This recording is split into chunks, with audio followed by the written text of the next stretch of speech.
నమస్కృత్యం నరం చైవ నరోత్తమం దేవీం సరస్వతిం వ్యాసం తతో జయముదీరయేత్. నష్టప్రాయేషు అభద్రేషు నిత్యం భాగవత సేవయా భగవతీరుత్తమ శ్లోకే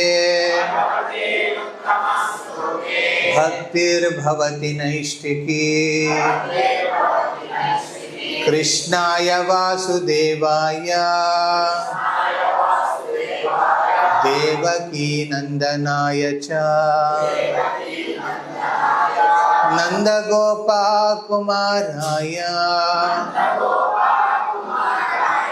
గోవిందాయ నమో నమః.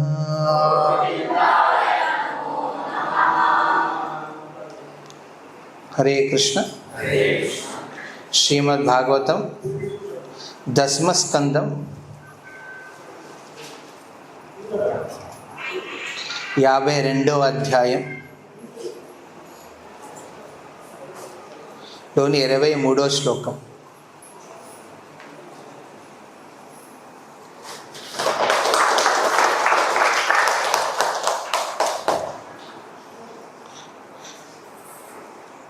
శ్రీమద్ భాగవతం ఆశ్రయతత్వాన్ని వర్ణిస్తున్న ఈ దశమ స్కందం శ్రీకృష్ణుని ఏ విధంగా ఆశ్రయించాలి. ఆశ్రయతత్వం స్వయంగా శ్రీకృష్ణుడు.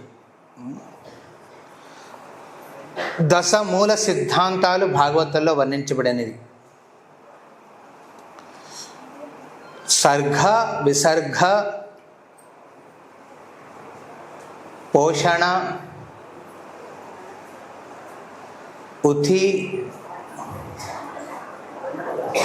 మన్వంతర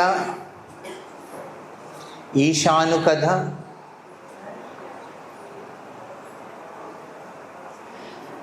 ముక్తి నిరోధ ఆశ్రయ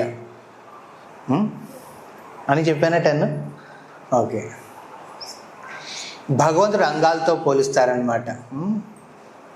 మొదటి 2 స్కందాల్లోనూ సర్గ భాగవతం ఆధారం గురించి వర్ణిస్తారన్నమాట. భాగవతం చరిత్ర గురించి. భాగవతమే చరిత్రలు, కానీ ఆ భాగవత చరిత్ర గురించి మొదటి 2 స్కందాల్లో వర్ణించబడతాయి. 2, 3, 4 భగవంతుడి తొడలు. పాదౌ యదీదౌ ప్రథమౌ ద్వితీయౌ ఈ పద్మపురాణంలో ఈ శ్లోకంలో వర్ణించబడినది. కృష్ణతుల్య భాగవతంలో భగవంతుడి తొడలు 3, 4. అందులో సర్గ విసర్గ మొదటి సృష్టి తర్వాత 2వ సృష్టి గురించి వర్ణించబడింది. మొదటి సృష్టి విష్ణువు చేసింది, 2వ సృష్టి బ్రహ్మ చేసినది. తర్వాత 5వ స్కందం భగవంతుడి నాభితో పోలుస్తారు. అక్కడ విసర్గ అంటే బ్రహ్మ సృష్టి గురించి కూడా ఇంకా విస్తారిస్తారు. దాంతోపాటు అక్కడ స్థానం అంటే ఎక్కడ ఏ విధంగా ఈ గ్రహాలు ఉన్నాయి వీటి గురించి 5వ స్కందంలో మనం ఈ 2 వాటిని చూస్తామన్నమాట. అంటే ఒక్కొక్క మూల సిద్ధాంతం ఒక్కొక్క స్కందంలో కాదు, ప్రతి స్కందంలోనూ 2-3 సిద్ధాంతాలని విస్తరించబడినాయి అన్నమాట. తర్వాత నాభితాత వచ్చేదాని వక్షస్థలం. అక్కడ భగవంతుడు తన భక్తుల పోషణ చేస్తాడనమాట. పోషణ కాదు ఏంటది, పోషణ. సో అక్కడ 6వ స్కందంలో మనం అజామిల సెక్షన్లో చూస్తాం ఏ విధంగా భగవంతుడు తన భక్తుడి కోసం సంరక్షణ కోసం వస్తాడు. ఈ విధంగా అక్కడ సర్గ విసర్గ అంటే బ్రహ్మ మిగతా క్రియేషన్ ఉత్తానుపాత ప్రియవ్రత మహారాజుది ఇవన్నీ కూడా వర్ణించబడి, తాత ఆయన భుజాల్లో మన్వంతర కథ. మను భగవంతుడు ప్రజాపతుల ద్వారా బ్రహ్మపుత్రులైన ప్రజాపతుల ద్వారా ఏ విధంగా సృష్టిని ఫర్దర్ చేశాడు. అందులో గజేంద్ర మోక్ష, ఇందులో 7-8 వస్తాయి. ఉతి ఒకటి. ఉతి అంటే సిద్ధాంతం, ఇది మూల సిద్ధాంతం. ఇది నేను మాట్లాడుతుంది ఎవరికి అర్థమవుతుంది? ఓకే, అట్లీస్ట్ అదవుతుంది కదా. ఉతి ఏ విధంగా భగవంతుడు తన భక్తుడు కోసం వేచి చూస్తాడో, ఏ విధంగా భక్తుడు భగవంతుని ఆశ్రయించడానికి ప్రయత్నిస్తాడో. ఉతి ప్రహ్లాదుడు ఏ విధంగా ప్రయత్నించాడు, ధ్రువుడు, ఇవన్నీ వస్తాయన్నమాట. ఉతి మన్వంతర కథలు. తర్వాత ఈశాను కథ, భగవంతుడు కంఠం, 9వ స్కందం, అందులో ఈశాను కథ, శ్రీరామచంద్రుడి లీలన్నీ వర్ణించబడినాయి. తర్వాత 10వ స్కందం ప్రఫుల్లం ముఖార విందం, భగవంతుడు ముఖాన్ని 10వ స్కందంతో వర్ణిస్తారు. ఆ 10వ స్కందం భగవంతుడి ఆశ్రయతత్వాన్ని, మూల సిద్ధాంతాలు ఒకటి ఆశ్రయం, అది వర్ణించబడినది. ద సమం బోనం అని ఇంగ్లీష్లో అంటారు ఇక్కడ. ద సమం బోనం అంటే ఆశ్రయతత్వం. మన జీవితంలో ఎవరైనా ఆశ్రయించాలంటే ఎవరు ఉండాలి? అది శ్రీకృష్ణుడు. ఏ విధంగా ఆశ్రయించాలి, దాని గురించి అద్భుత లీలలు ఈ 10వ స్కందంలో మనకు కనబడతాయి. సో ఈ 10వ స్కందంలోని 52వ అధ్యాయం విశేషంగా రుక్మిణి వివాహం గురించి వర్ణించబడినది. రుక్మిణిని అపహరించుకుని భగవంతుడు తీసుకెళ్తాడు. కానీ దీనికి కారణం ఈ 3 అధ్యాయాల్లో సుఖదేవ్ గోస్వామి పరీక్షిత్ మహారాజుడికి రుక్మిణి ఇచ్చిన సందేశం గురించి చెప్తాడు ఒక అధ్యాయంలో. 2వ అధ్యాయంలో ఏ విధంగా కృష్ణుడు వచ్చి అపహరించుకుని పోతాడు రుక్మిణిని, అది ఎక్స్ప్లెయిన్ చేస్తుంది. తర్వాత అధ్యాయంలో ఏ విధంగా వివాహం అవుతుంది ద్వారకలో. కానీ ఈ 3 అధ్యాయాలు ఇంత విశ్లేషంగా సుఖదేవ్ గోస్వామి పరీక్షిత్ మహారాజ్ చెప్పడానికి కారణం ఏమిటి? కారణం ఏమిటంటే భగవంతుడు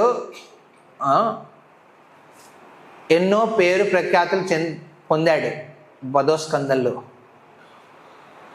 ఇప్పుడు బయట ప్రైమ్ మినిస్టర్, లేకపోతే మీరు చీఫ్ మినిస్టర్ అయ్యి ఉండొచ్చు, లేకపోతే మీరు పెద్ద మినిస్టరు, పెద్ద తోపుగాలు అయి ఉండొచ్చు. బయట ఇంటికి రాగానే మీ యాక్చువల్లీ కలర్, మీ యాక్చువల్ క్యారెక్టర్, మీ యాక్చువల్ నేచరు అవన్నీ బయటపడతాయి. అలా కృష్ణుడు కూడా తన నిజ స్వభావాలు, నిజ గుణాలు, నిజ ఆస్పెక్ట్స్ ఆయన ఏంటనేది ఎక్కడ బయటపడతాయండి? ఈ 10వ స్కందంలో.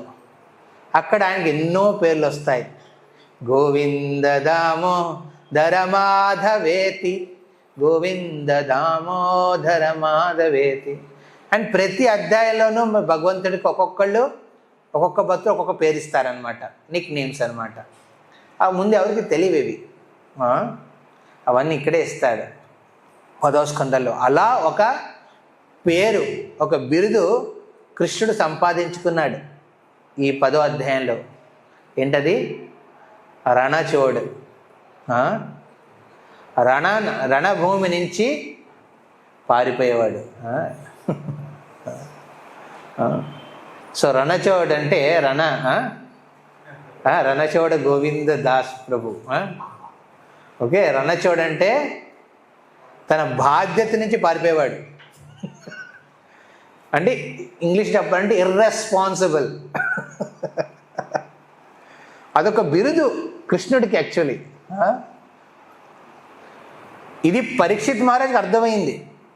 చెప్పే సుఖదేవ్ గోస్వామి కూడా దీని గుప్త రహస్యం తెలుసు.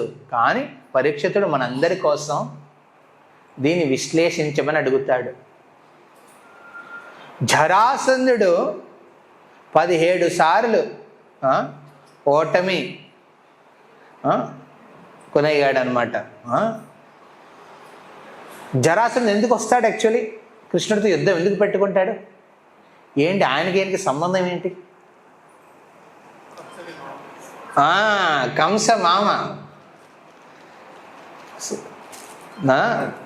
కంస మామని చంపాడని కంస మామ కోపంగా ఉన్నాడు అనమాట. అర్థమైందా? కంస మామని చంపాడని కంస మామకి కోపంగా ఉంది.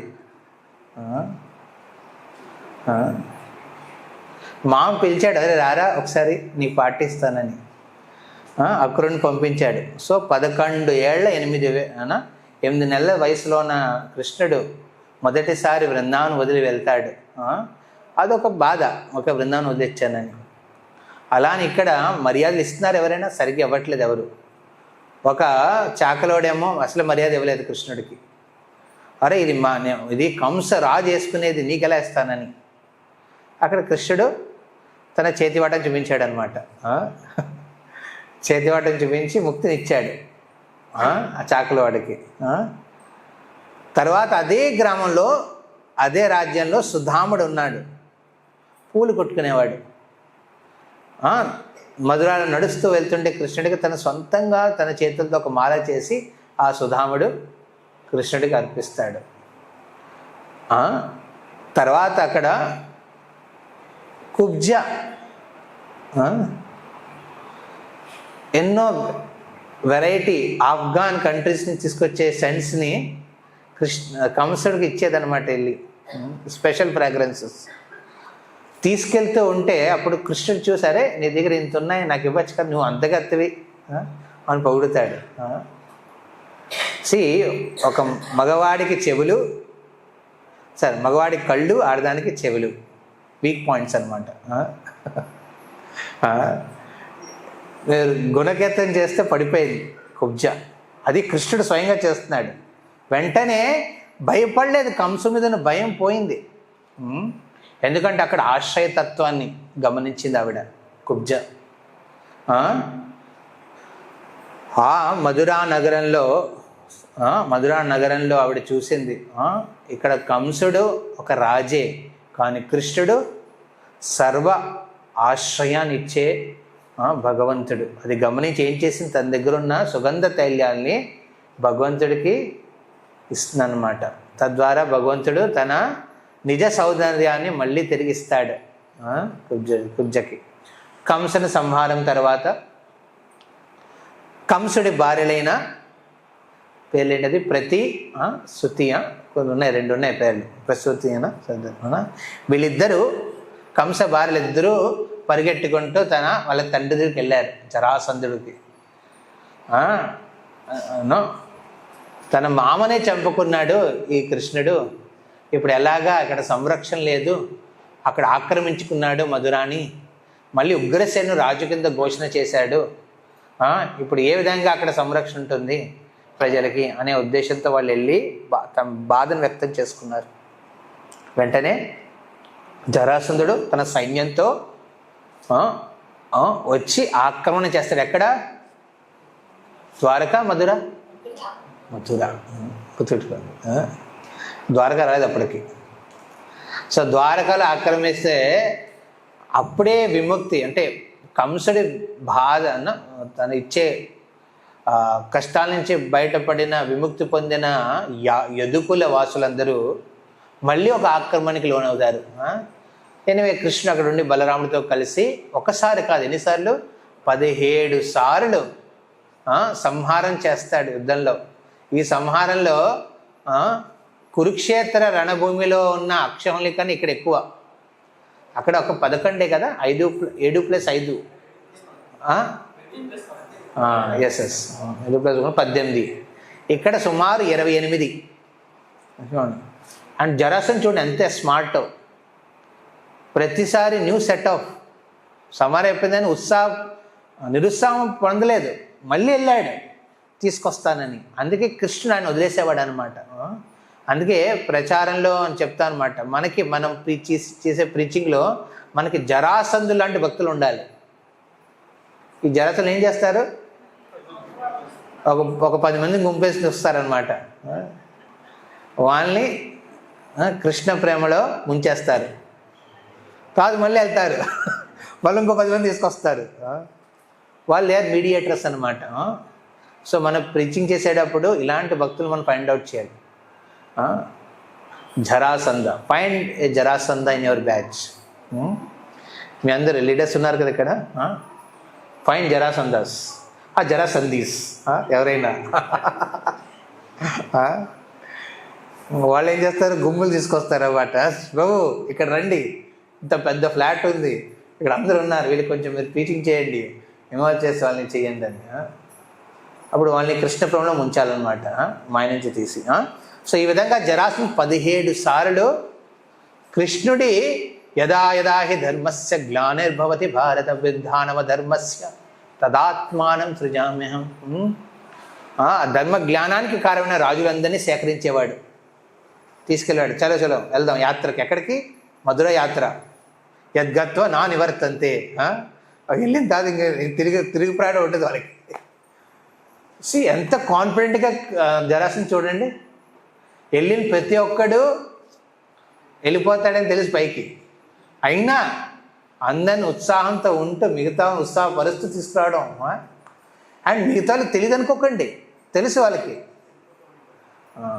కానీ ఈయన ఇచ్చే ఉత్సాహం లాంటిది అనమాట జరాసంధుడు. కాన్ఫిడెన్స్ తీసుకెళ్ళేవాడు. అలా 17 సార్లు అయిన తర్వాత అప్పుడు నారదముల్ని ఒకడు కలుస్తాడు, కాలయవన. నారదముని భజన చేసుకుంటూ ఉంటాడు. కాలయవన వచ్చి తన షోల్డర్స్ ఇలా చేస్తాడనమాట. నాకు శక్తి ఉంది, నా శక్తిని ప్రదర్శించాలనుకుంటున్నాను, నాకు సాటి అయిన ఒక యోధుణ్ణి నా ముందు పెట్టమని. అప్పుడు నారదముని ఏం చేస్తాడు? మిగతా అప్పుడు ఆ టైం పరశురాము కూడా ఉన్నాడు. పరశురాముని పంపించచ్చు కదా, కాదు. ఎక్కడ పంపించాడు? వెళ్ళు అక్కడ చూసావా, ఆ మధురాలో ఆ చిన్న కృష్ణుడు ఉన్నాడు, 12 ఏళ్ళు అప్పుడు కృష్ణుడికి. ఓకే, ఆయన పట్టుకో, ఆయనకి సాటిగా ఉంటాడని అని మొత్తం ఒక బార్బారిక్ అంటారు. బార్బారిక్ అంటే మీరు కొన్ని మూవీలు చూసి ఉంటారు, అందులో కొంత సైన్యం ఉంటుంది వాళ్ళకి, దే ఫ్రమ్ ట్రైబల్ ప్లేసెస్ అనమాట. అలా 1,00,000 మందిని, ఎంతమంది అండి?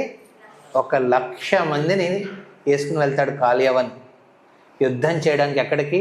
మధురాకి. అప్పుడే కృష్ణుడు సంకల్పిస్తాడు, అరే ఒకవైపు నుంచి కాలయవన్ 1,00,000 మందిని వేసుకుని వస్తున్నాడు, ఇంకోవైపు జరాసంధుడు తన దండయాత్రకి వస్తున్నాడు. ఈ యదువాసులకి నేను ఇక్కడ పిలిపించింది ధర్మాన్ని స్థాపించడానికి, ఇక్కడ ఏమవుతుంది? దుష్ట శిక్షణ అవుతుంది, శిష్ట రక్షణ అవ్వట్లేదే అనే బాధతో అక్కడ సంకల్పించుకుని విశ్వకర్మను పిలిపించి రాత్రికి ఆ సముద్రం లోపల, సముద్రం ఎందుకు పెట్టాడు? ఎందుకంటే ఎవరు క్రాస్ చేసి వెళ్ళరని.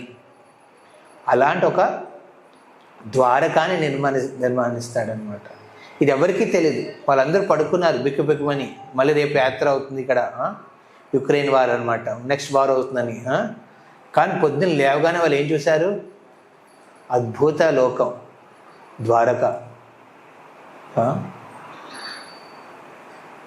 అక్కడున్న ప్రశాంతతని, అక్కడున్న ఆనందాన్ని వాళ్ళు అసలు ఎలా వచ్చారు అక్కడికి వాళ్ళకి తెలియలేదు. ఒక రాత్రి షిఫ్ట్ అయిపోయారు యోగమాయ ద్వారా.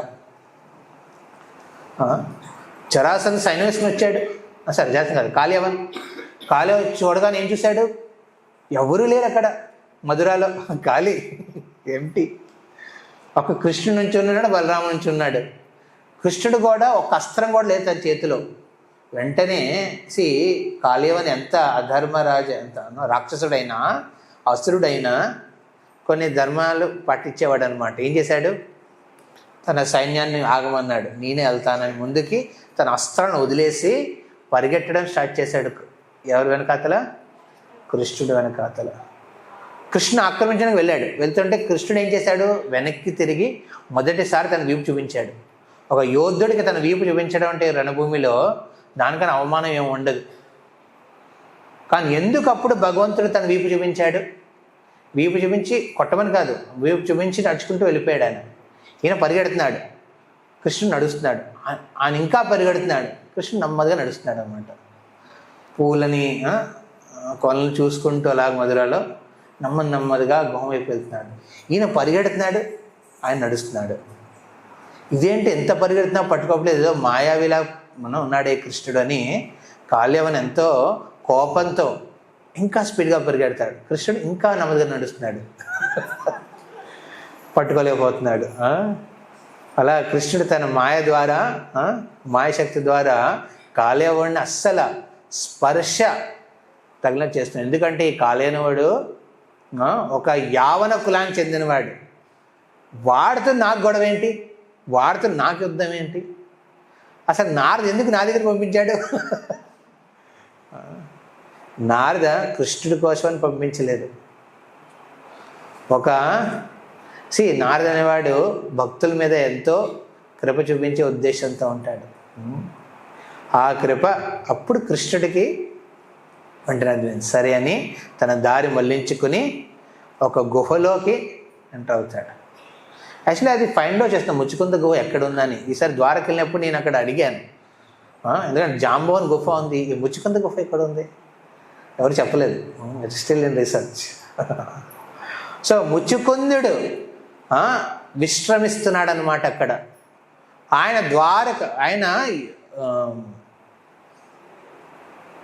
ద్వాపరయుగ రాజు కాదు, త్రేతాయుగ రాజు. త్రేతాయుగంలో రాజులు ఏం చేసేవారు?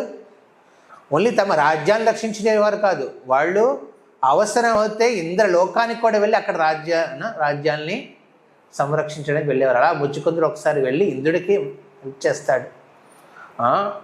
అసురుల మధ్య అవుతున్న యుద్ధంలో తను మెయిన్ ముఖ్య భాగాన్ని వహిస్తూ అక్కడ సహకరించిన తర్వాత అడిగితే ఏమడుగుతాడు? నాకు నిద్ర కావాలి, పడుకోలేదు, మీ అందరికి యుద్ధం చేస్తూ అలసిపోయాను, కొంచెం పడుకోవాలి ఉంది. సరే అంటారు, కానీ పడుకున్నప్పుడు నన్ను ఎవరు డిస్టర్బ్ చేయకూడదు. డిస్టర్బ్ చేశారో నాకు కంటి చూపుతో చంపేస్తాను వాళ్ళని, అలాంటి వరం ఇమ్మంటారు. సరే ఇచ్చారు దేవదేవతలు, కంటి చూపుతో చంపేయించాను, భస్మం చేసేస్తాడు కంటి చూపుతో. ఆ వరంతో వచ్చి ఒక గుహలో పడుకుని ఉంటాడు. ఎప్పటి నుంచి? త్రేతాయుగం నుంచి పడుకుని ఉన్నాడు.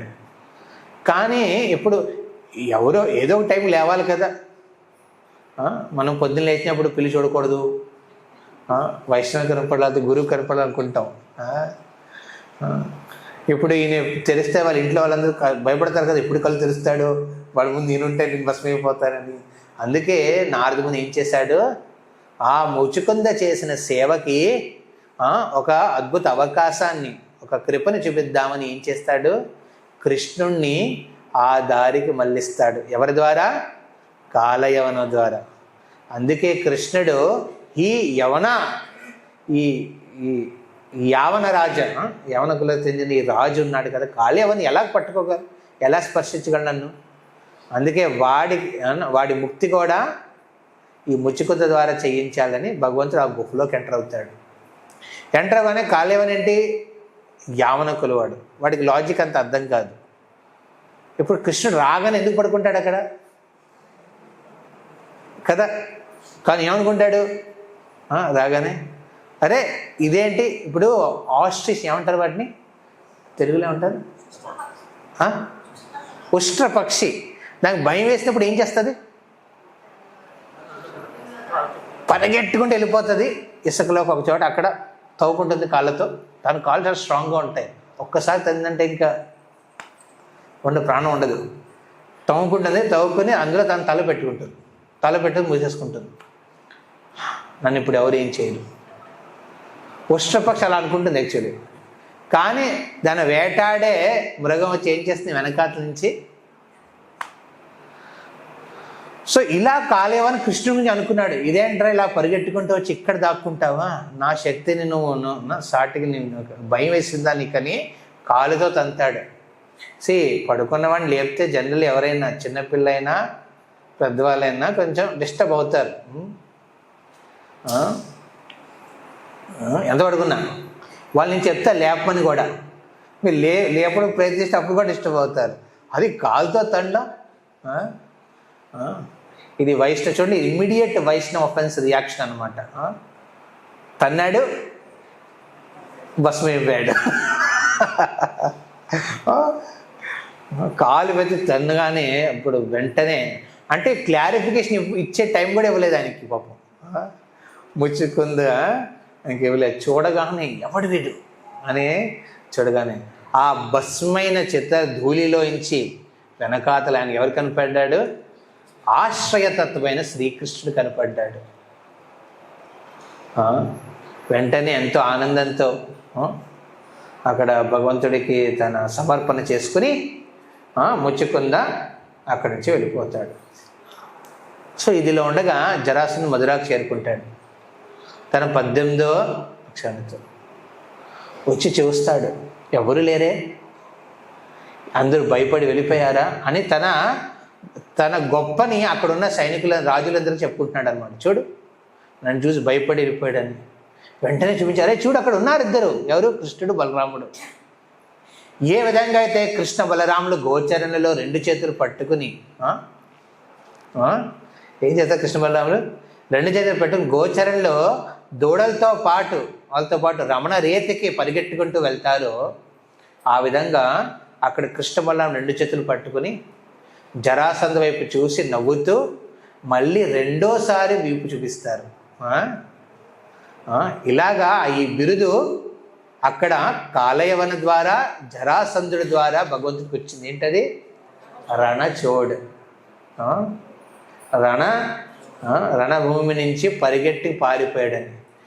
చూడండి అక్కడ పరిగెట్టుకుంటూ వెళ్ళిపోతున్నాడు కృష్ణ బలరాముడు. పరిగెడుతున్నారు, వెనకాతల తన సైన్యంతో ఏనుగోర పరిగెడతాడు. వీళ్ళు రథాల మీద పరిగెడతారు, వీళ్ళు కాళ్ళ మీద పరిగెడుతున్నారు అన్నమాట. పరిగెడుతున్నప్పుడు ఇద్దరు నవ్వుకుంటారు, ఇద్దరు చూసుకొని. ఇక్కడ చూడండి అలా నవ్వుకుంటున్నారు అక్కడ కృష్ణ బలరాముడు. ఇంకా వాళ్ళు బృందావనం మూడు నుంచి బయటకు రాలేదు.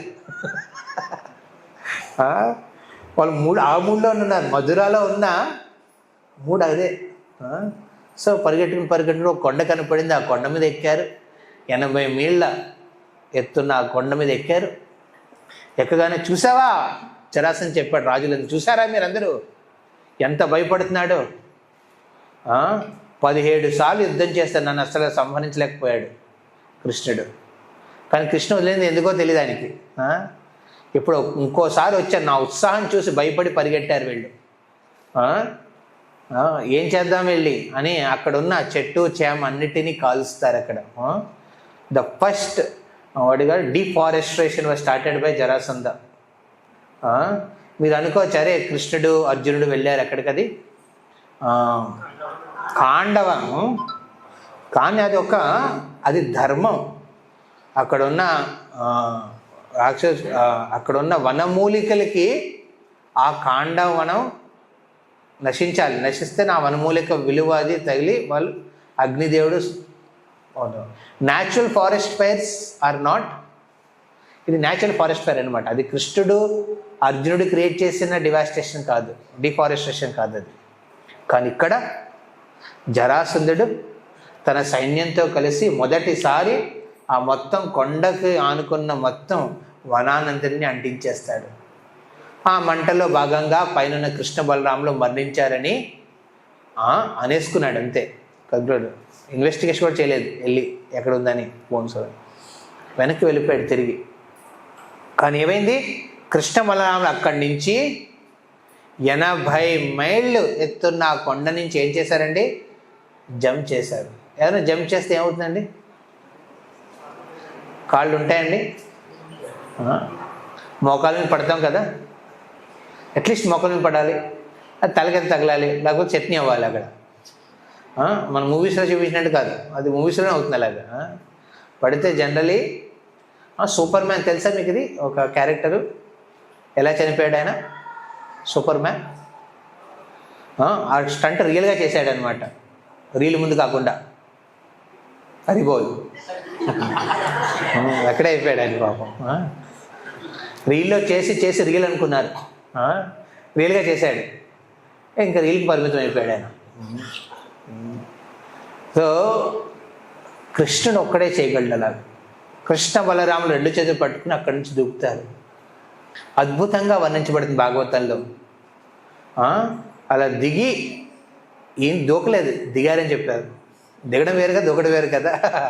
అలా 80 మైళ్ళు దిగి అక్కడి నుంచి నడుచుకుంటూ వెళ్ళిపోయారు. ఎక్కడికి, ద్వారక. ఎందుకు ఈసారి మొదటి మన ఎవరది కాలయవన్లో ఒక యవన రాజు కాబట్టి స్పర్శించకూడదని, అలాగే ముచ్చుకుందుడికి కృప చూపించాలని, తన దర్శన భాగ్యాన్ని కలిగించాలని భగవంతుడు నారదుముని చెప్పిన వాగ్దానం. అంటే నారదుముని చెప్పాడు కాబట్టి కృష్ణుడు చేశాడు. కృష్ణుడు is follower of Brahmanas, follower of devotees. దామోదరులో కూడా ఫాలో అవుతాడు. వాళ్ళ అమ్మను ఫాలో అయిపోయినా నాదముని ఫాలో అయ్యాడు కృష్ణుడు. అలాగే ఇక్కడ కూడా నాదముని చెప్పిన మాట కోసం అని అది వెళ్తాడు. కానీ జరాసంధుడు చేసినప్పుడు పరీక్షిత్ అడిగిన ప్రశ్న ఇదే, ఏమయ్యా స్వామి, సుఖదేవ స్వామి, మీరు అన్నట్టు 17 సార్లు రాజుని అంటే జరాసంధ సైన్యాన్ని అంతటిని సంహరించిన ఆయన 18సారి ఎందుకు వెళ్ళిపోవాల్సి వచ్చింది? అక్కడ ఎందుకు అలాంటి బిరుదు వచ్చింది ఆయనకి రణచోడని? అప్పుడు సుఖదేవ గోస్వామి ఎంతో ఆతృతంతో, పరీక్షిత నువ్వు కాబట్టి ఇలాంటి ప్రశ్న అడగగలుగుతున్నావు. ఇప్పుడు ఎంత ఉందండి టైం? మనకి 2 రోజులు కూడా లేదు పరీక్షితుడికి మరణానికి. ఒక్కసారి ఆలోచించండి. 7 days ఉండడం పెద్ద విషయం, తెలియడం పెద్ద విషయం. చాలామంది తెలియదు కూడా, ప్రాణాలు అలాగే పోతాయి. తెలియడం ఒక పెద్ద విషయం, నేను 7 రోజుల్లో పోతున్నానని. అందులో 2 రోజులే ఉండిపోయాను. ఇంకా అందులో కూడా ఓకే కంప్లీట్ చేయండి త్వరగా, యజ్ఞాన్ని కూర్చోవాలి. యజ్ఞాన్ని కూర్చుని అక్కడ అప్పుడు అంటే తక్షకు వచ్చినప్పుడు నేను నా మంచి ముహూర్తం చూసుకుని నేను ప్రాణాన్ని వదలాలి అలా అనుకోలేదు ఆయన. ఇంకా చెప్పండి, అతను ఆతృతాన్ని వ్యక్తం చేస్తాడు అక్కడ. సో అందుకే సుఖదేవ్ గోస్వామి దీనికి జవాబు కింద 3 అధ్యాయాల కింద విస్తరించి ఏ ఆతృత లక్షణంతో పరీక్షితుడు అడిగాడో రుక్మిణి జీవితంలో కూడా అదే ఆతృత గురించి చెప్తాడు. ఇది రుక్మిణి నిన్ను కృష్ణుని ప్రేమిస్తుంది, ప్రేమలేఖ రాసింది, దానికని కృష్ణుడు వచ్చాడని చెప్పడు. ఎందుకు కృష్ణుడి మీద ఆకర్షణ చెందింది దీని గురించి వర్ణిస్తాడు సుఖదేవ్ గోస్వామి పరీక్షితుడికి. అలాగే కృష్ణుడు రుక్మిణిలో ఏం చూసి ఆకర్షపడ్డాడు ఇది వర్ణిస్తాడు. ఈ వృత్తాంతం మనం అందులోకి డీటెయిల్స్లోకి వెళ్ళాం, because I want to focus on 3 aspects. బ్రీఫ్గా చెప్తే, తన సుధర్మ సభ ఏంటండి పేరు, ఇది ఎక్కడి నుంచి తీసుకొచ్చాడు? విశ్వకర్మ ఇంద్రలోకం నుంచి దాన్ని తీసుకొచ్చాడు ఇక్కడికి, ద్వారకాకి, కృష్ణుడి కోసం. బెస్ట్ సభ ఉండాలి కృష్ణుడికి. అది ఏంటి? ఇంద్రలోకం నుంచి తీసుకొచ్చి సుధర్మ సభని ఇక్కడ నిర్మిస్తాడనమాట. రోజు కృష్ణుడు ఏం చేస్తాడు? సుధర్మ సభలో తన యదుకుల వాసితో కలిసి, ఉద్ధవుడితో కలిసి అక్కడ నిర్ణయాలు తీసుకుంటారనమాట. సో అక్కడ కూర్చుని ఉండగా కృష్ణుడు, ఇది కొన్ని రోజుల ముందు, ఇది ఈ 18వ యుద్ధం అవ్వక ముందు అనమాట. యుద్ధాలు అయ్యేవి, మళ్ళీ వెళ్ళిపోయేవారు తిరిగి. అక్కడ ఒక బ్రాహ్మణుడు వచ్చాడు. ఎక్కడి నుంచి అండి? కౌండిన్యపురం నుంచి, వైదర్భ రాజ్యం నుంచి ఒక బ్రాహ్మణుడు నడుచుకుంటూ వచ్చాడు. ఇప్పుడు వైదర్భం ఎక్కడుందండి? ఇది మధ్యప్రదేశ్, మహారాష్ట్ర. మహారాష్ట్రలో ఉంది ఇది, తెలిసేది కౌండిన్యపూర్, విదర్భ. విదర్భ రాజ్యం ఎక్కడ? రుక్మిణిది మహారాష్ట్ర. ఈ ద్వారక ఎక్కడండి? ఎంతసేపు పడింది ప్రయాణం? రుక్మిణి 25 hours ట్రైన్లో నడుచుకుంటూ. చూడండి, ఈ బ్రాహ్మణ్ణి తన రాజ్యం నుంచి ఎవ్వరికి తెలియని రహస్యం, రుక్మిణి తండ్రైన భీష్మకకి, అలాగే తన 5 అన్నదమ్ములైన ఎవరిది? రుక్మవర్భ, రుక్మసుత, అలా ఒక 5 ఉన్నారు. వీళ్ళ 5 కూడా తెలుసు. ఏంటది? రుక్మిణికి వివాహం ఆల్రెడీ రుక్మ రాజా రుక్మ ఏమనుకున్నాడు? రుక్మిణి వివాహం కాదు, కృష్ణుడితో చేద్దామని ముందే అనుకుంటారు. ఎస్పెషలీ ఎవరు? రుక్మ, తన తండ్రి కాదు. కానీ ఈ విషయం తెలిసిన రుక్మి ఇలా అవ్వకూడదు, స్వయంవరం పెడతాను కానీ ఆ స్వయంవరంలో కృష్ణుని పిలవద్దే అని చెప్తాడు. కృష్ణుని పిలవడు స్పెసిఫిక్గా, అందరినీ పిలుస్తాడు. మ్యాచ్ ఫిక్సింగ్ చేసేస్తాడు ముందే. మనం మ్యాచ్ ఫిక్సింగ్ చేస్తాం కదా పిల్లల కోసం, మ్యాచ్ ఫిక్సింగ్స్ ఎవరితో చేయాలని. అక్కడ స్వయంవరంలో రుక్మిణి స్వయంగా ఎంచుకోవాలి, కానీ అక్కడ తనకి ఇంట్రెస్ట్ లేదు. ఎవరికి? తన అన్నగారైన రుక్మికి ఇంట్రెస్ట్ లేదు రుక్మిణి వివాహం కృష్ణుడితో. స్వయంవరంలో కృష్ణుడు కూడా వస్తాడు కదా, కృష్ణ బలరాముడు కూడా కూర్చుంటారు. నాకు వీళ్ళతో చెప్పేచ్చావిడ, ఈజీగా అయిపోతుంది అనుకున్నాడు తండ్రి. కానీ అన్నగారు ఏం చేశారు, మొత్తం ట్విస్ట్ ఇచ్చాడనమాట. ఏం ట్విస్ట్? శిశుపాలు పెంచి నేను శిశుపాలతోనే పెళ్లి చేయిస్తానని ఆ విషయం రుక్మిణికి చెప్పేస్తాడనమాట. కానీ రుక్మిణికి అస్సలు ఇంట్రెస్ట్ ఉండదు. ఈ మాట ఇప్పుడు తండ్రికి చెప్తే ఏమవుతుంది? తండ్రికి తెలుసు నా కూతురు కృష్ణుని పెళ్ళాడాలనుకుంటుంది, కానీ ఇప్పుడు కూతురు చెప్పలేదు ఆ విషయం తండ్రికి. ఏంటది? ఇప్పుడు నాకు ఇంట్రెస్ట్ లేదు, ఏం చెయ్యాలి అనేది. అది ఆయనకు కూడా తెలుసు, చెప్పకపోయినా తెలుసు. కానీ ఏం చేయగలడు? ఏం చేయలేడు. ఎందుకంటే కొడుకే నిర్ణయం తీసుకుంటున్నాడు. ఆ సమయంలో రుక్మిణికి తన రాజ్యం ఉంది, తన రాజభవనం ఉంది, తన తండ్రి ఉన్నాడు, అన్నదమ్ములు ఉన్నారు, కానీ అక్కడ ఆశ్రయతత్వాన్ని పొందలేదు. ఏ విధంగా అయితే ద్రౌపది నిర్వస్త్రాలుగా అసభలో ఎవ్వరు ఆశ్రయం లేనప్పుడు ఏం చేసింది? గోవింద దామోదర మాధవేతి. ఇక్కడ మనం కూర్చొని సాఫ్ట్గా పాడుతున్నాం, అక్కడ ఆవిడ సాఫ్ట్గా పాడలేదు. ఆవిడ నమ్మకంతో కృష్ణుణ్ణి 2 చేతులు ఎత్తి నిర్వస్త్రాలు అవుతున్న ద్రౌపది 2 చేతులు ఎత్తడం అంటే ఏంటండి? అంటే తన లజ్జను వదిలేస్తుంది అక్కడ. 2 అంటే పట్టుకున్నది. ఎందుకంటే నేను నిర్వస్త్రాలు అవ్వకూడదు అనే ప్రయత్నం చేసినప్పుడు దాకా. అప్పుడు ఏం చేస్తుంది? ఇంకా అవ్వట్లేదని మొత్తం వదిలేసింది. అంటే ఏమవుతుందో ఏదైనా అవ్వచ్చు కదా. సో అలాంటి సరెండర్ ఆవిడది, ద్రౌపదిది. సో అప్పుడు వెంటనే కృష్ణుడు వస్తాడు. అదేవిధంగా ఇక్కడ రుక్మిణి ఏం చేసిందండి? కృష్ణుడు ఇప్పుడు దాకా చూసిందా? చూడలేదు. కృష్ణుడు అస్సలు చూడలేదు. ఇప్పుడు ఎవరు చెప్తే బాగుంటుంది? కంసను ఓకే, రాజు చెప్తే, తండ్రికి చెప్తే, తండ్రి తన ఏర్పాట్లో తన కోపంలో ఏదైనా చెప్పి కొడుకు తెలిస్తే కొడుకు మళ్ళీ ఇంకోటి ఏదైనా చేయొచ్చు. అందుకే ఏం చేస్తుంది? ఒక బ్రాహ్మణుని మీద ఆధారపడింది. సో భాగవతంలో సుఖదేవ గోస్వామి ఇది స్టోరీ కింద చెప్పలేదు. ఆ బ్రాహ్మణుని ఎందుకు ఎంచుకుంది? పరీక్షకు డౌట్ అనమాట. ఆ బ్రాహ్మణుని ఎందుకు ఎంచుకుంది? అది ఎక్కడ రివీల్ అవుతుంది? ఎప్పుడైతే ఆ బ్రాహ్మడు ఆ గుప్త రహస్య లేఖని తన చేతిలో పెట్టుకుని ఎక్కడికి వెళ్తాడు? మధురాకి వెళ్ళి, మధురా నుంచి క్రాస్ చేసుకుంటూ వెళ్ళి ద్వారకాకి, సముద్రాన్ని కూడా దాటేస్తాడు.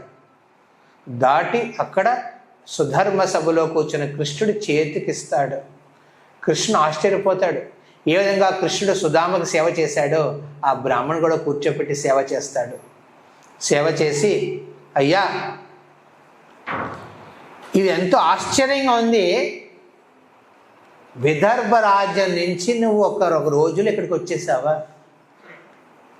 అది కూడా ఈ సముద్రాన్ని దాటగలిగావా? నువ్వు ఇంత ఆతృతంతో ఎందుకు వచ్చావు? కారణం ఏమిటి అని అప్పుడు అడుగుతాడు. అప్పుడు కృష్ణుడు గుణకీర్తన చేస్తాడు ఆ బ్రాహ్మణుడిది. అందులో ఒక అద్భుత గుణాల గురించి వర్ణిస్తాడు. సో ఇవాళ మన క్లాస్లో ఈ 3 గురించి మనం చర్చించుకుందాం. ఏ గుణాలని చూసి రుక్మిణి శ్రవణం చేసి రుక్మిణి కృష్ణ పట్ల ఆసక్తి పెంచుకుందో, ఏ గుణాలని చూసి కృష్ణుడు రుక్మిణిని తన స్వామిని కింద స్వీకరించాలని సంకల్పం కట్టుకున్నాడో, ఏ గుణాలని చూసి రుక్మిణి బ్రాహ్మణ్ణి ఎంచుకుందో, అది కృష్ణుడు వర్ణిస్తాడనమాట. ఈ 3 ఆస్పెక్ట్స్ ఇవి చాలా ఇంపార్టెంట్, ఎస్పెషలీ సాధక భక్తులకి. ఈ మూడిట్లో మనము 3 పర్సనాలిటీస్, డివోటీ పర్సనాలిటీస్ మనం అబ్జర్వ్ చేస్తాం. Okay, Hare Krishna. So first శ్లోకం 10, 52, 23 శ్లోకం. ఇందులో తెలుగులో ఉంటే ఎవరైనా తెలుగులో దీన్ని అనువాదం చదవాలి. ఓకే, తాత్పర్యం చిన్నదే, చదవచ్చు. ఓకే, హరే కృష్ణ. సోపశ్రుత్య ముకుందస్య సో ఉపశ్రుత్య ముకుందస్య రూపవీర్యా గుణాశ్రియా రూపవీర్యా గుణాశ్రియా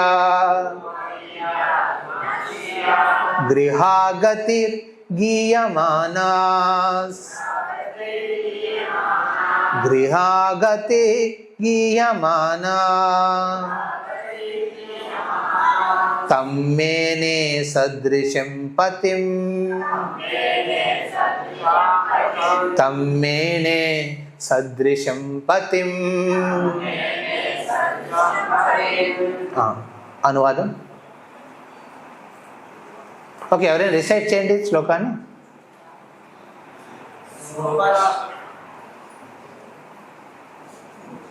ఉపశ్రుత్యా ముకుందస్య రూపవీర్యా గుణాశ్రియః గృహాగతైర్గీయమానాః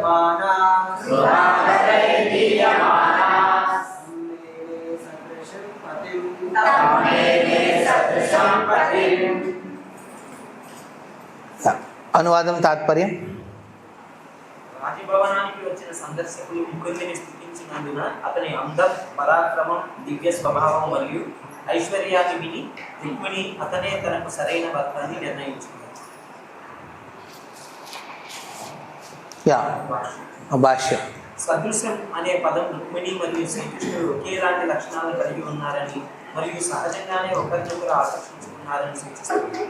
భీష్మక రాజు ఒక భక్తిపరుడు కాబట్టి చాలా మంది ఆధ్యాత్మికంగా అభివృద్ధి చెందిన వ్యక్తులు అతని రాజభవనాన్ని సందర్శించి ఉంటారు. నిస్సందేహంగా ఈ సాధకుడు శ్రీకృష్ణుని మహిమల గురించి బహిరంగంగా బోధించారు. సో ఇక్కడ 4 లక్షణాలు కృష్ణుల్లో రుక్మిణి వినింది. ఇప్పుడు రుక్మిణి ఎక్కడి నుంచి విందండి? ఎవరి నుంచి విన్నది?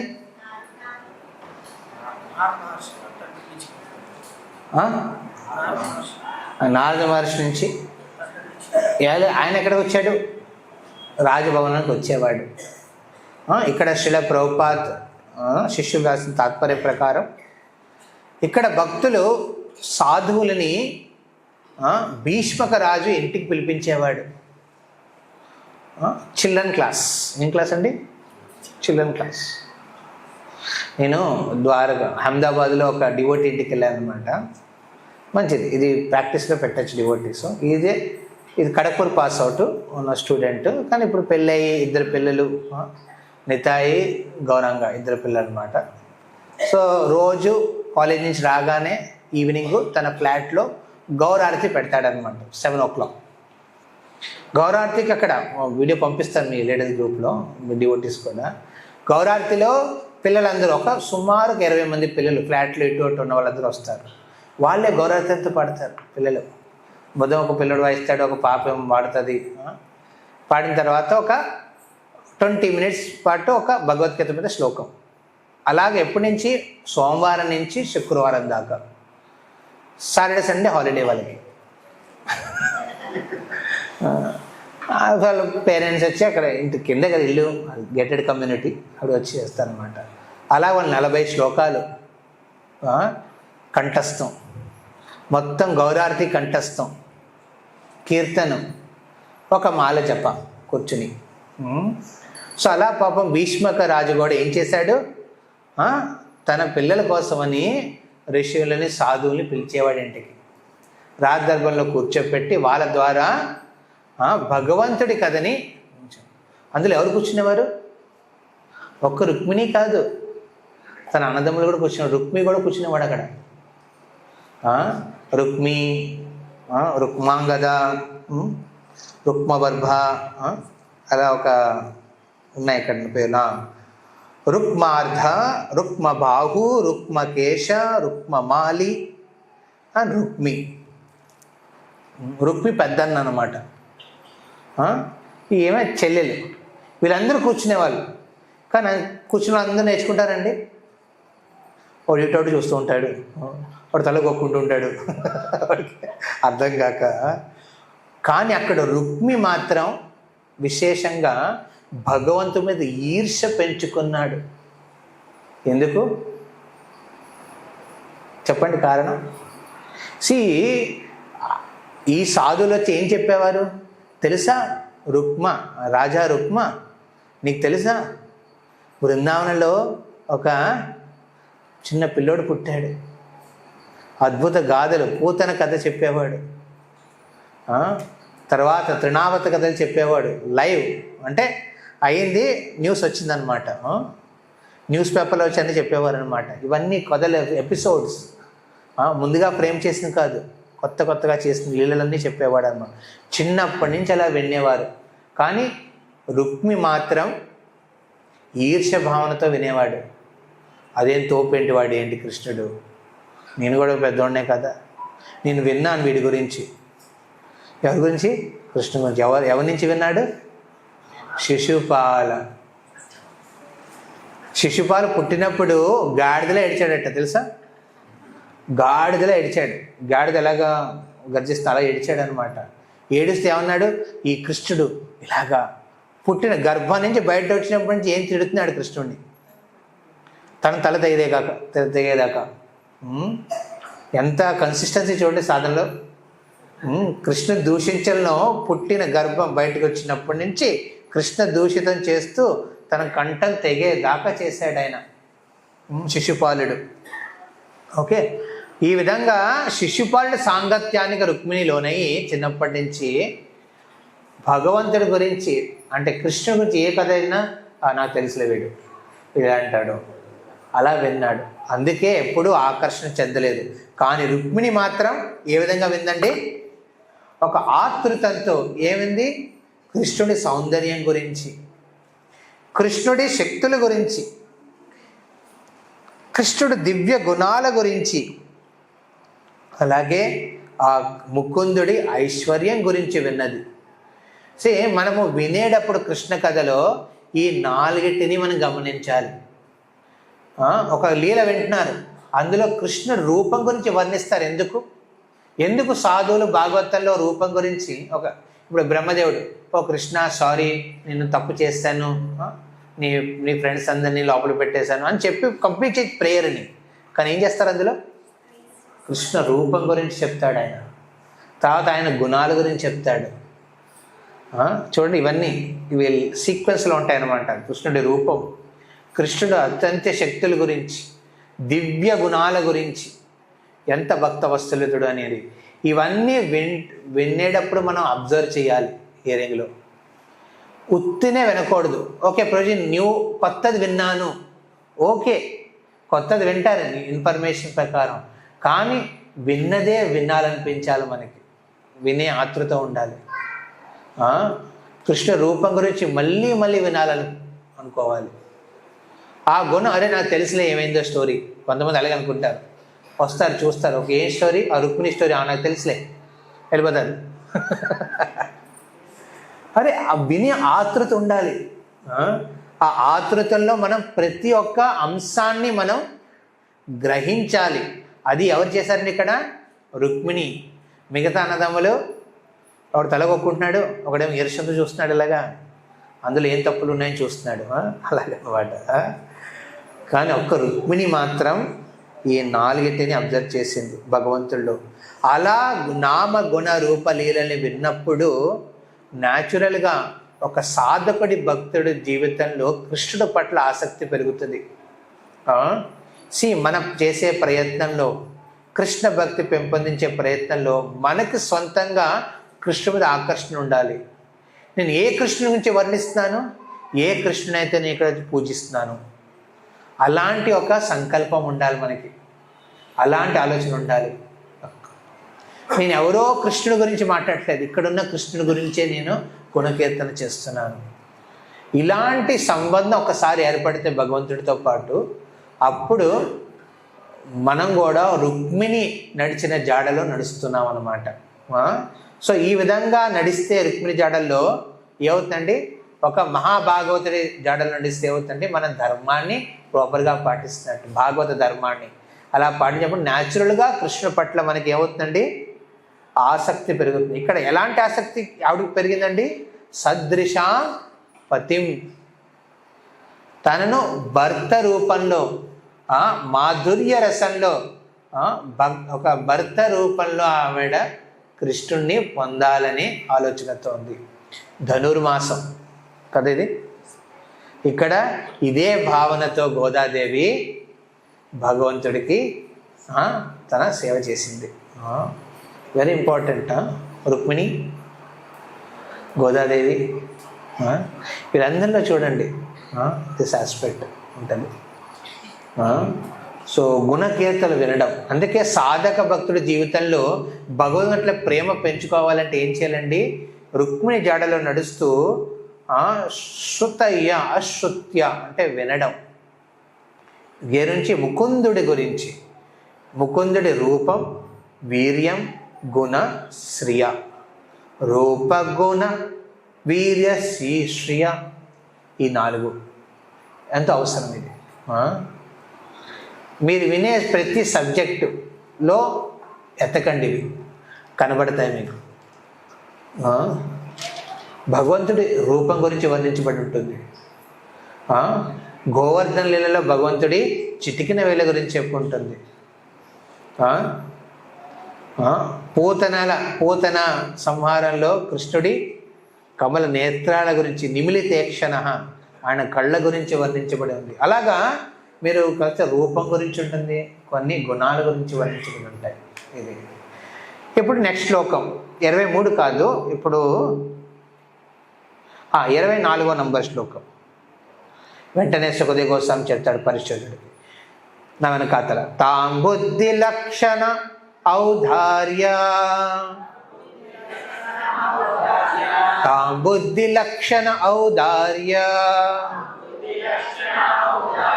రూపశీలా గుణాశ్రయం, రూపశీలా గుణాశ్రయం, కృష్ణశ్చ సదృశం భార్యం, కృష్ణశ్చ సదృశం భార్యం, సముద్బోధుం మనోదధే, సముద్బోధుం మనోదధే.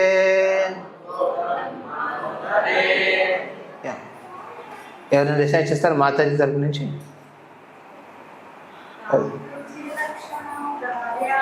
తాం బుద్ధి లక్షణ ఔదార్య, రూపశీలా గుణాశ్రయ,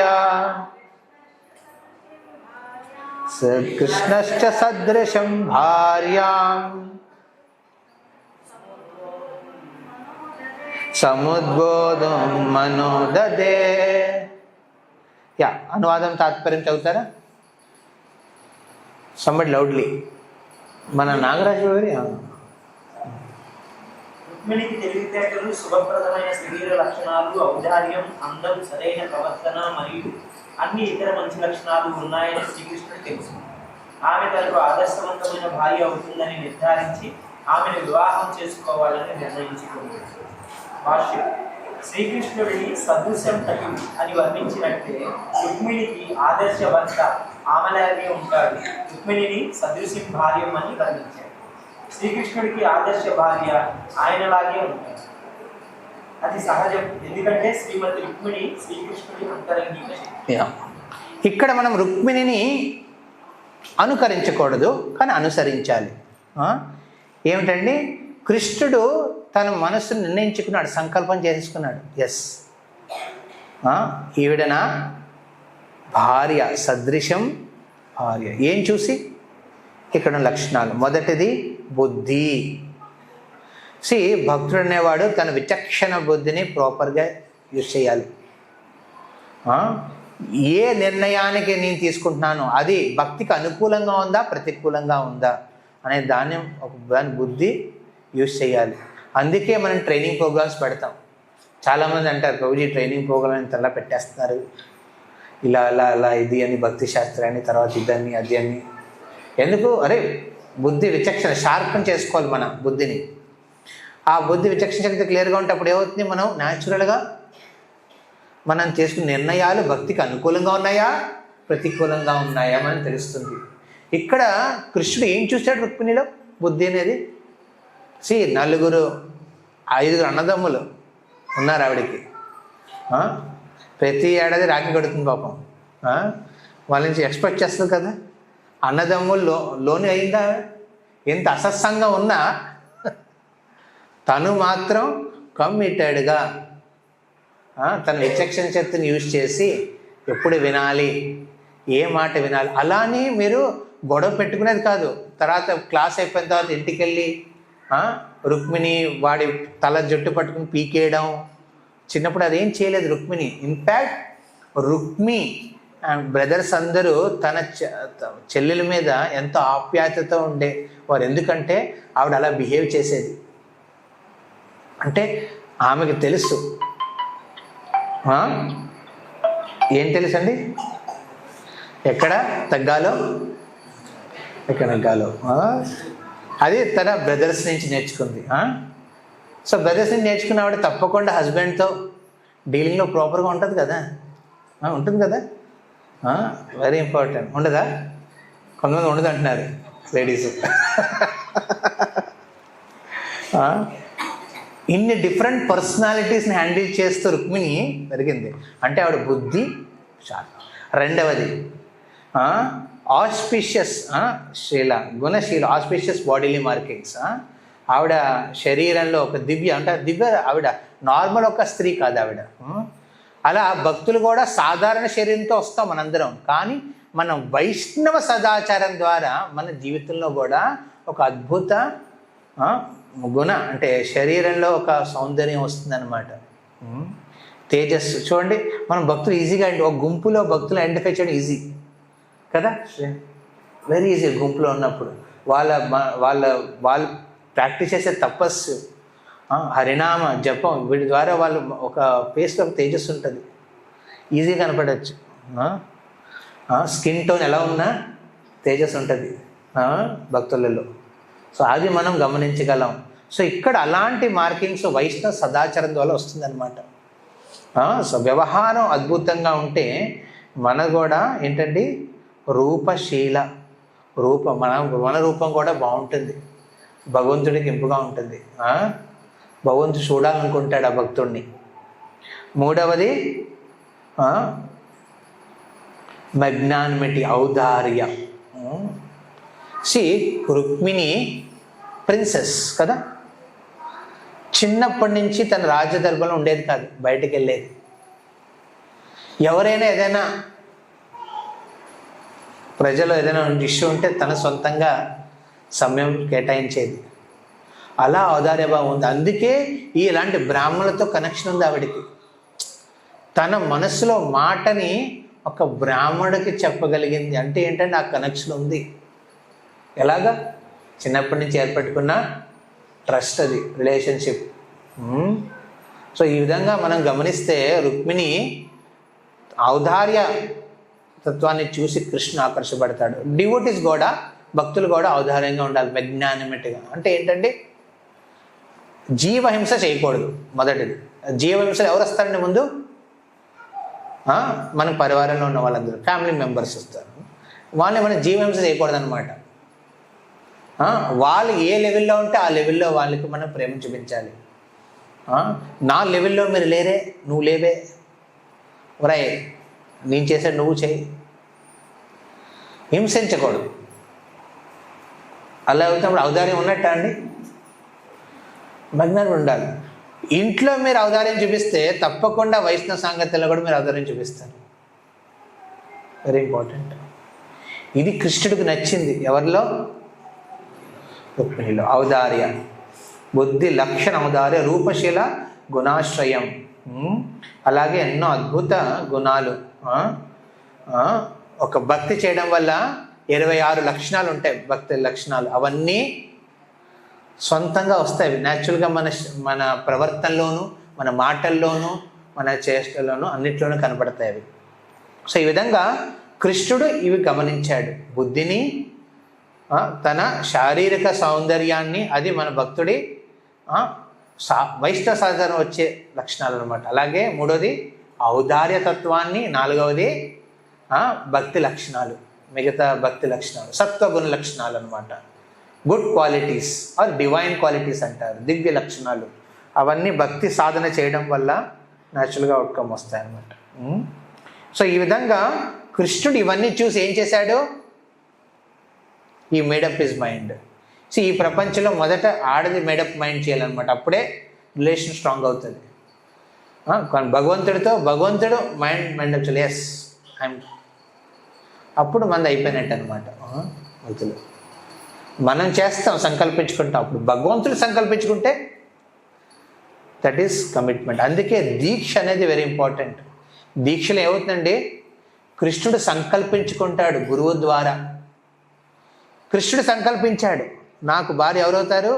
రుక్మిణి. సదృశం భార్య. అదే కృష్ణుడు పరమాత్మ రూపంలో ఆశ్రయతత్వం. ఆ ఆశ్రయతత్వం ఎలా ఇచ్చాడండి కృష్ణుడు రుక్మిణికి? బ్రాహ్మణుడి ద్వారా. Very important. ఆ బ్రాహ్మణ్ణి రుక్మిణి ఎంచుకుంది ఒక లెవెల్లో. మీరు గురువుని ఎంచుకోండి అని చెప్తాం. అరే గురువుని మనం ఎంచుకోం, కృష్ణుడు ఎంపిక చేసి పంపిస్తాడు మన దగ్గరికి. యాక్చువల్లీ ఎవరు ఎంచుకున్నారు బ్రాహ్మణ్ణి? స్వయంగా కృష్ణుడు. దీని శ్లోకం కృష్ణుడు ఎందుకు ఆ బ్రాహ్మణ్ ఎంచుకున్నాడు అనేది నెక్స్ట్ 30వ అదే సిరీస్లో అధ్యాయంలో 33వ శ్లోకం. ఓకే, ఇది మనం లాస్ట్ చేసి కంక్లూడ్ చేద్దాం. ఎందుకు కృష్ణుడు ఆ బ్రాహ్మణుడిని స్పెసిఫిక్గా హృదయంలో పరమాత్మను ఇన్స్పైర్ చేశాడు? ఎందుకు రుక్మిణి ఆ బ్రాహ్మణుని ఎంచుకున్నది? ఇది ఎలాగండి? విశేషంగా ఎవరైతే ప్రీచింగ్ చేస్తున్నారో వాళ్ళు కల్టివేట్ చేసుకునే క్వాలిటీస్. ఓకే, ఇది 33వ నంబర్ శ్లోకం, వెరీ ఇంపార్టెంట్ శ్లోకం. మీరు బ్రాహ్మణు కాకపోవచ్చు, కానీ బ్రాహ్మణులకన్నా ఎక్కువ వైష్ణవులం. ఆ వైష్ణవ సిద్ధాంతాన్ని పాటించేటప్పుడు ఈ బ్రాహ్మణ లక్షణాలు అనేవి మోస్ట్ ఇంపార్టెంట్. వీటిని పరిగణించే రుక్మిణి ఆ బ్రాహ్మణుడు శ్రద్ధ పెట్టింది. నా తండ్రికి చెప్పుకోలేని విషయాలు కూడా ఈ బ్రాహ్మణుని చెప్పుకోవచ్చు. Can imagine? అండ్ ఈ బ్రాహ్మణుడు ఏం చేయట్లేదు, బ్లాక్మెయిలింగ్ చేయట్లేదు. అలా చేసిన విషయాన్ని కృష్ణుడికి, అంటే అలాంటి ట్రాన్స్పరెన్సీ ఆ బ్రాహ్మణుడికి ఉంది. ఏంటంటే అవి ఈ శ్లోకం. ఓకే, 33వ నంబర్ శ్లోకం. మనం 23, 24, 33 గుర్తుపెట్టుకోండి. ఓకే, ఇవి ప్రాక్టీస్ చేసుకోవడం చాలా ఇంపార్టెంట్. డివోటీస్ విప్రాన్ స్వలాభ సంతుష్టాన్, విప్రాన్ స్వలాభ సంతుష్టాన్, సాధూన్ భూతా సహృత్తమాన్, సాధూన్ భూతా సహృత్తమాన్, నిరహంకారిణ శాంతాన్, నిరహంకారిణ శాంతాన్, నమస్యే శిరసా సకృత్, నమస్యే శిరసా సకృత్. ఎవరైనా డిసైడ్ చేస్తారా?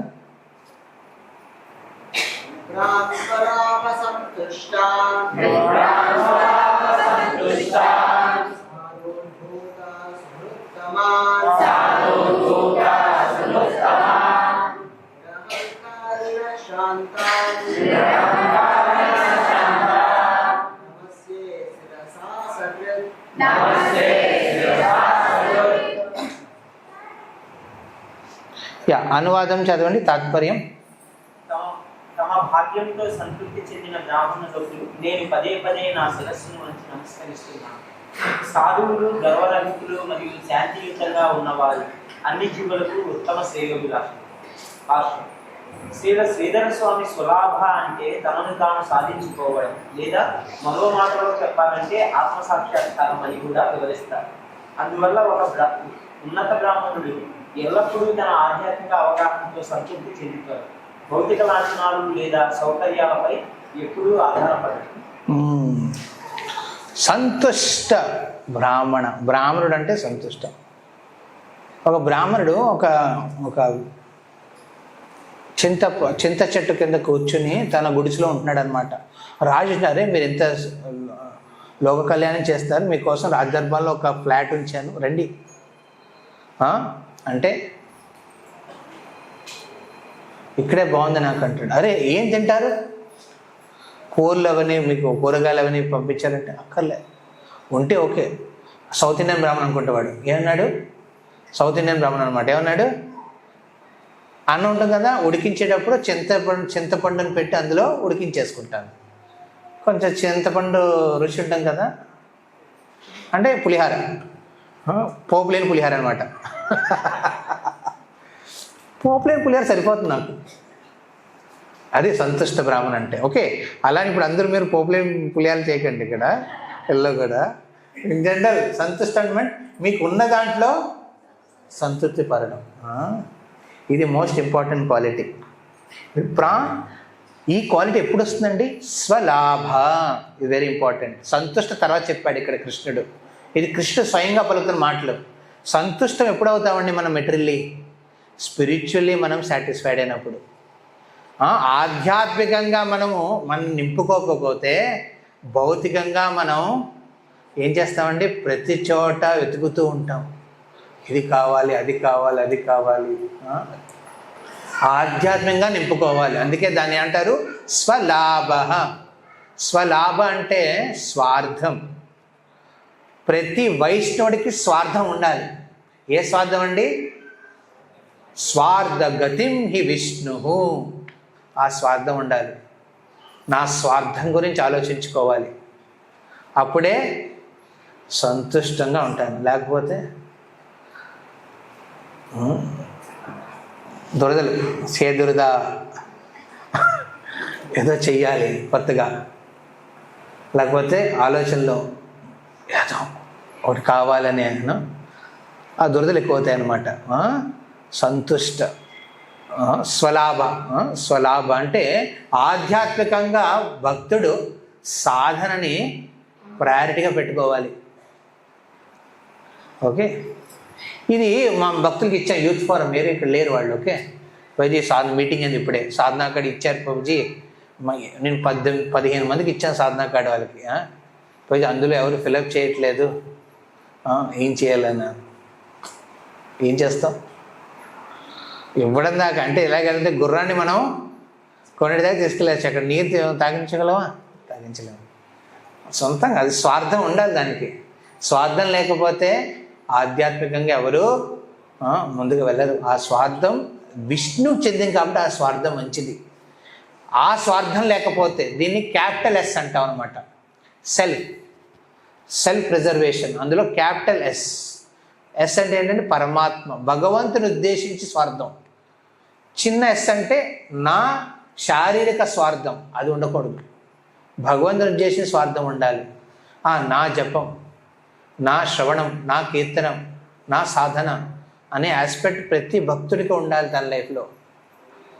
ఇతరులకి ఇచ్చే సమయంలో మనం గురించి ఆలోచించకపోతే ఏమవుతుందండి, పోతాం. మొదటిది అది ఉన్నవాడు భౌతికంగా సంతృప్తి పరుడై ఉంటాడు. ఉన్న దాంట్లో సంతృప్తి పడతాడు. వాడి దగ్గర ఆడి ఉంటే హ్యాపీ, ఆడి లేదనుకుంటే హ్యాపీ, డూప్లెక్స్ ఉంటే వెరీ హ్యాపీ.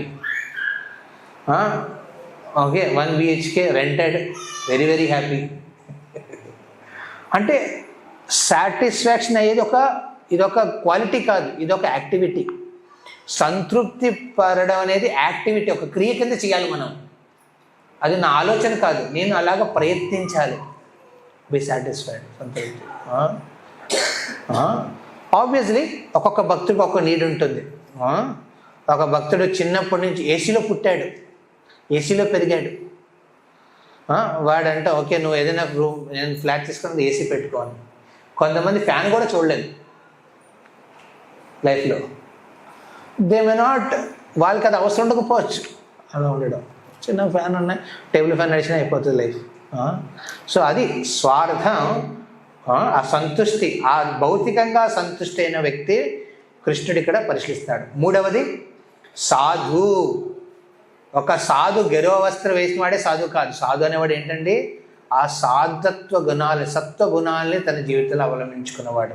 నాలుగవది భూత సుహృత్తమాన్. ప్రతి ఒక్కరి గురించి మంచిగా ఆలోచించేవాడు. తన శత్రువు అయినా తన గురించి మంచిగా ఆలోచించేవాడై ఉండాలి. ఇక్కడ బ్రాహ్మణుడు సంతుష్టిపరుడు కాబట్టే నేను ఇచ్చిన గుప్త రహస్యాన్ని మధ్య దారిలో చెంపడు. అరే ఇదేదో సీక్రెట్ ఇస్తుందంటే ఇందులో ఏదో పెద్ద డైమండో చింతామణియో లేకపోతే ఏంటది శామంతకమనో ఉండొచ్చు, నేను చెప్పుకుని అది తీసుకెళ్ళిపోతాను ఇంటికి అనుకోలేదు. ఆయన సంతుష్టుడు కాబట్టే ఇచ్చింది, ఇన్ఫర్మేషన్ ఇచ్చింది. సంతుష్టి కాకపోతే ఏం చేస్తాడు, ఆ ఇన్ఫర్మేషన్ని మిస్యూజ్ చేస్తాడు, బ్లాక్మెయిల్ చేయొచ్చు. నేను తండ్రికి చెప్పేస్తాను నాకు ఇంత ఇవ్వని మాట్లాడుకోవచ్చు అలాగా. కానీ అవన్నీ చేయలేదు, ఎందుకంటే సంతుష్టుడు. ఆధ్యాత్మికంగా అభివృద్ధి చెందినవాడు. మూడవది ప్రతి ఒక్కరి గురించి చింతించేవాడు. భక్తుడు అనేవాడు ఎస్పెషల్లీ ఎవరైతే ప్రచారం చేస్తున్నారో మీరు కనెక్ట్ చేసిన ప్రతి ఒక్కరి మీద మీకు ఆ కన్సర్న్ ఉండాలి. మీరు ఏం చేయకపోయినా పర్లేదు, అంటే అందరికీ చేయలేం కదండి, అందరికీ మీరు వెల్ చేయగలరా, చేయలేరు. అట్లీస్ట్ ఆలోచన ఉండాలి, వీడికి మంచి జరగాలి, ప్రార్థిస్తాను, వీళ్ళు బాగుపడాలి. ఓకే భౌతికంగా ఇలా డిస్టర్బెన్స్లు ఉన్నారు, వీళ్ళ గురించి ప్రార్థించి వాళ్ళు మంచిగా అవ్వాలి అని ఆలోచన తప్పకుండా మీ శత్రువు అయినా ఉండాలి వాళ్ళ మీద. అప్పుడే మీరు ఆ బ్రాహ్మణ అలాంటి రోల్కి మీరు క్వాలిఫై అవుతారు. శత్రువు గురించి కూడా ఎప్పుడు చెడు ఆలోచించకూడదు. ఈ ఆస్పెక్ట్ మనం ఈ బ్రాహ్మణంలో చూస్తాం. నిరహంకారిణ, ఎలాంటి అహంకారం లేనివాడు అనమాట. ఎలాంటి నేను నన్ను ఎంచుకున్నా చూడు అని వెళ్ళి గొప్పలు చెప్పుకోలేదు. అక్కడను గుప్తంగానే తన రోల్ చేశాడు. వెళ్ళి చెప్తే సీక్రెట్ బయటపడితే కష్టం కదా, గుప్తంగానే తన అంటే అహంకారం పక్కన పెట్టేశాడు ఆయన. ఏ విధంగా అయితే భీష్ముడు అహాన్ని పక్కన పెట్టేశాడు భగవంతుడి సేవ కోసం. నిరహంకారిణ అండ్ శాంతాన్, పీస్ఫుల్. ఎందుకంటే వెళ్ళేటప్పుడు చాలామంది అడగచ్చు, అరే నువ్వెవరు, ఎక్కడి నుంచి వచ్చావు, ఎందుకు ఎక్కడికి వెళ్తున్నావు చాలామంది అడగచ్చు. కానీ అందులో కూడా ఆయన తన ఉంటుంది కదా, కంపోజర్ అంటారు. కంపోజర్ అంటే ఒక డిస్పోజిషన్, మీరు కొన్ని డిస్టర్బెన్స్ వస్తాయి లైఫ్లో, అప్పుడు మీ వ్యక్తిగత what you call it is వ్యవహారంలో మీరు క్రాస్ చేయకూడదు. అప్పుడప్పుడు మీరు ఇలాంటి సేవ చేసినప్పుడు చాలామంది ఇబ్బందులు పెడతారు, లేకపోతే ఇబ్బంది పరిస్థితులు వస్తాయి. మీరు మీ బిహేవియర్ని క్రాస్ చేయకూడదు. శాంతాన్ని డీల్ చేసేటప్పుడు వారు కంపోజ్గా చేయాలి, నమ్మకం పోతుంది కదా. సో ఈ విధంగా ఉన్నాడు కాబట్టి కృష్ణుడు ఆయన్ని ప్రేరేపించి తద్వారా రుక్మిణి ద్వారా ఆ గుప్త రహస్యాన్ని తన వైపు తెచ్చుకున్నాడు. హరే కృష్ణ కృష్ణ కృష్ణ హరే హరే, హరే రామ రామ రామ హరే. గ్రంథరాజ్ శ్రీమద్భాగవతం की జగద్గురు శ్రీల ప్రభుపాద की ताई गौर प्रेमानंदे।